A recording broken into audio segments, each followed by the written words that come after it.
各位投资人，大家好，我是轮源投顾分析师高志明在台股封关日为各位做这个台股的投资分析。那我们来看台股封关日这个加权指数的一个走势那今天是在外资的一个大力买超之下呢，今天盘中是有再创波段新高，中场呢也是收在9500点之上算是为今年农历年前画下一个完美的句点。那以目前来看的话，外资是持续买超台股那当然市场就会预期外资是看好在年后台股开红盘的一个机会但是毕竟外资其实从今年来已经买超台股不算少的一个部位，那会不会在年后有一个拉高出货的一个情况？这一点是投资人要留意的尤其在昨天外资的操作也是有一个出现比较明显的变化，就是它的现货是做一个买超，期货是一个卖超，尤其昨天是呈现拉尾盘的加权指数呈现拉尾盘的情况。那当然昨天的外资操作是拉现货卖期货，但是今天是又再度转为同时期现货是做一个买超，当然对于年后台股当然是有比较大的期待。那当然，尤其在封关日外资才大买100多亿来看的话，表示外资的心脏真的够大，喝才敢在封关日加大买超力道，然后抱股过年。当然目前看来外资可能是对台股接下来不管是台股金管会的对于台股的扬升计划，也或者是对于今年台湾各上市柜公司的一个企业的一个展望，也或者是他认为接下来整个台股将会与国际股市接轨的一个乐观预期。但不管他的理由是什么，但是就他的目前操作是仍是偏多，对台股一定是偏多看待的。那当然，近期能够推升加权指数重新转强，主要是来自于半导体。先前有提到半导体类股其实第一季是开始进入淡季但是近期因为一些消息面或者是个别公司像台积电1月营收逆势走强所激励，带动半导体在淡季的时候股价出现冲高成为推升这个台股能够在封关日再创破到新高的一个重要工程但是先前也有提到，其实半导体类股观察过去在淡季的时候，基本上股价都存有拉回的一个情况，所以会不会在年后出现一个补跌，这是投资人要留意的不要因为目前技术面看起来是多头格局，跟加权指数一样，就认为台股会一路攻高到万点。就目前来看，在上半年应该是不太有机会看到，因为通常指数的波段高点不会是在电子股的淡季出现，基本上在旺季出现的几率会比较高。那以往年来看的话，电子的旺季都是在下半年，所以上半年就不用，即便年后或是封关期间、过年期间的媒体有上万点的言论，也不用太过度乐观的一个期待。那当然，在上市就是大型权值股表现强势之下呢，当然对于柜买指数的资金就持续有受到排挤的效应。可以发现，从今年以来，柜买指数的成交量、柜买市场的成交量是持续的萎缩当然，今天是在封关日有稍稍的放大，但是还是我们从均量来看的话是持续向下显见这个内资在今年来是持续做一个调节的动作，尤其在年前的调节动作是更大的造成柜买指数是持续的拉回整理。但是我们可以发现，在资金持续成交量能持续萎缩，资金持续退场之下，其实指数并没有呈现大幅度的拉回，反而是呈现横盘的整理，表示也有特定人在做一个承接的一个动作，才会造成指数可以撑在这边哦。那当然，刚刚有提到在年后，上市个股或者是半导体类股有补跌的风险，当然这些从电子股转出的资金，或者是从大型股转出的资金，就有机会转进在年前没有涨过的一些中小型个股身上，所以我认为年后投资人可以留意这个中小型个股以及就是柜买市场为主的中小型个股去留意年后应该会有表现的机会，当然是以非电金类股为主要的一个选股的一个主轴。那刚提到在近期外资是持续站在买方的，所以近1个月20个交易来，可以发现他买了1600亿甚至在今天封关日他大买了126亿，这是有违一般正常人的操作逻辑，因为毕竟过年期间台股没有交易那么多天，接下来有非常多的一个不确定性，他仍然敢在封关日买那么多的一个部位，表示他是真的是非常看好接下来的行情，甚至期货也是在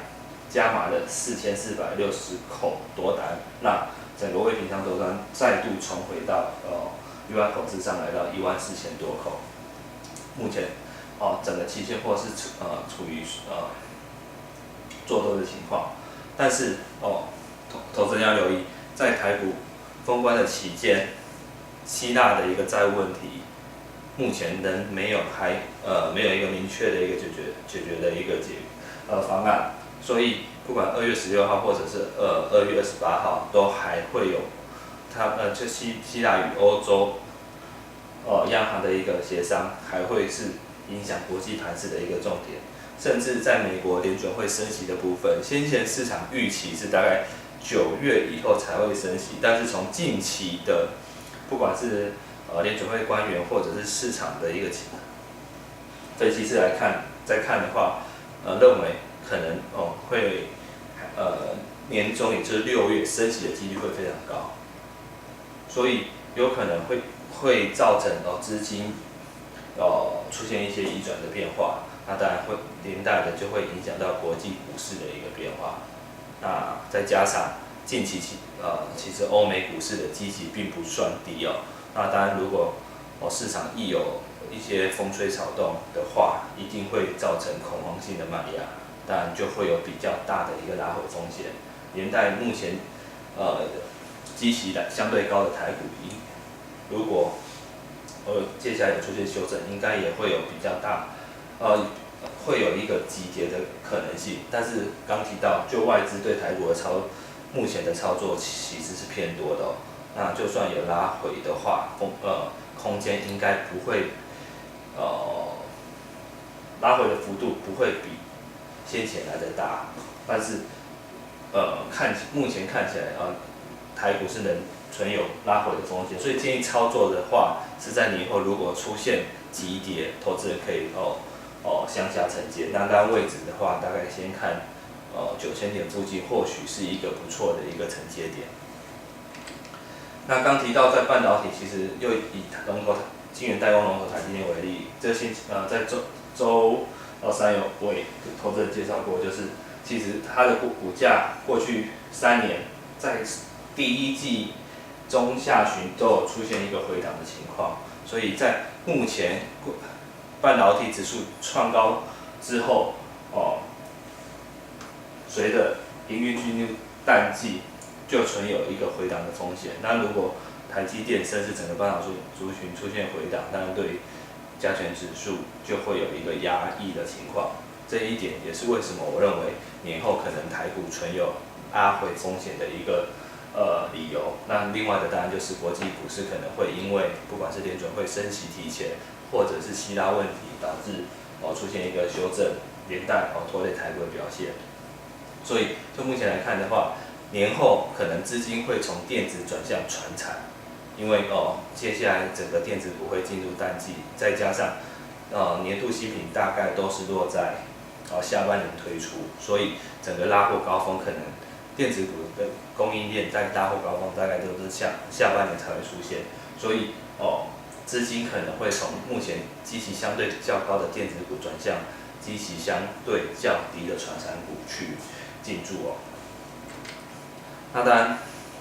年后唯一的就电子股唯一的比较大的亮点会是在这个 Apple Watch 部分，它大概年后就会做发表，但是目前预期是下半年才会推出，所以相关供应链大概也是接近下半年，就是第二季末、第三季初，大概营运才会开始走升。那其中指标股会是这个3673的 FTPK 那因为这个 Apple Watch 它会采用可以感测压力的这个触控萤幕那当然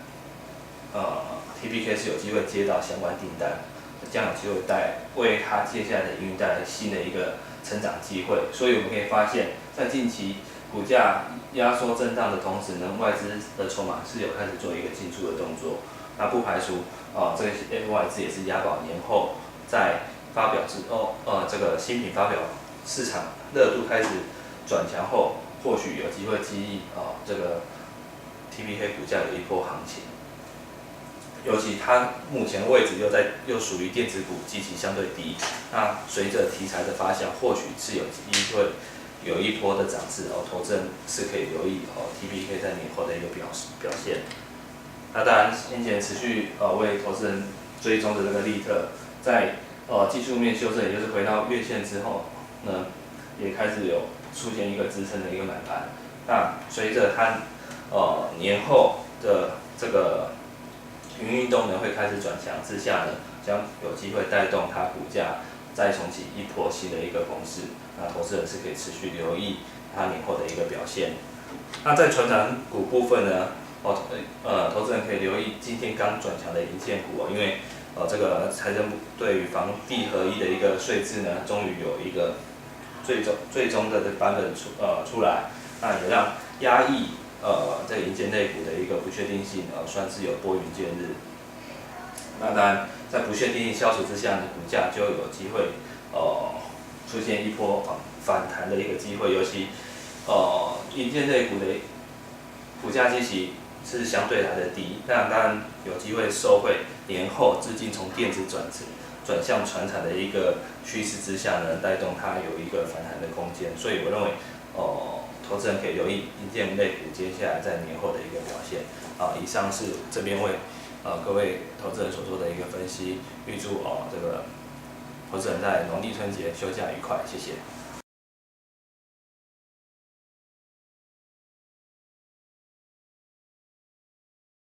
本公司以往之绩效不保证未来获利，且与所推荐分析之个别有价证券无不当之财务利益关系。本节目资料仅供参考，投资人应独立判断、审慎评估并自负投资风险。